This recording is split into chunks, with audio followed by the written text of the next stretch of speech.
You keep telling yourself, not yet. You'll start when it feels right, when you're ready, when you have more time, more money, more energy, more clarity. You'll write the book later. You'll start the gym next month. You'll finally be honest someday. But here's the hard truth. Later is the most dangerous word in your vocabulary, because later becomes never. Someday becomes forgotten. And the life you're supposed to be living quietly passes you by while you're waiting for the perfect moment to begin. But there is no perfect moment. Life doesn't nod politely and hand you a permission slip. It doesn't pause for you to feel confident. It doesn't wait until you stop being afraid. It just moves. And if you don't move with it, you start to drift. Not backward, not forward, just nowhere. And the worst part? You get used to it. You convince yourself this is normal. To postpone your dreams, to delay your joy, to shrink into comfort while calling it patience. But deep down, you feel it. The quiet ache of a life half-lived. The friction between who you are and who you're meant to be. So why do we do it? Why do we keep postponing everything that matters? It's not laziness. It's fear. Fear of failing. Fear of looking foolish. Fear of realizing we're not as good as we hoped. So we delay the risk. Not because it's not worth it, but because we think we're not. And every time you say not now, you buy a little more comfort and trade away a piece of your potential. But here's the thing we forget. Time is not waiting for you to be ready. It moves without your permission.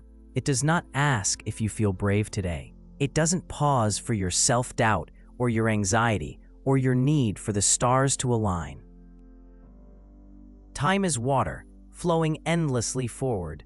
And if you just stand still, telling yourself you'll swim tomorrow, you'll wake up one day realizing the river has passed you by.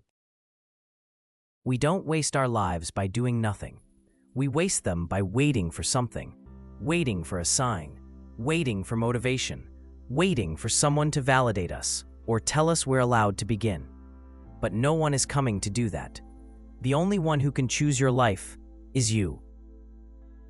You don't need clarity. You need courage. And courage isn't loud. It's not a grand speech or a perfect plan. It's quiet. It's subtle. It's a whisper that says, do it anyway, even when you're tired, even when you're unsure, even when every part of you screams, just wait a little longer. Because here's what happens when you stop waiting. You begin. You take one small, imperfect step, and then another, and slowly you start to remember what it feels like to be alive, not surviving, not drifting, but living, with your hands on the wheel and your heart in the present. It's easy to believe the lie that your best moments are somewhere out there, in some distant future where you're more successful, more confident, more figured out. But that's not where your life is. Your life is here, in this second, in this version of you, messy, incomplete, beautiful.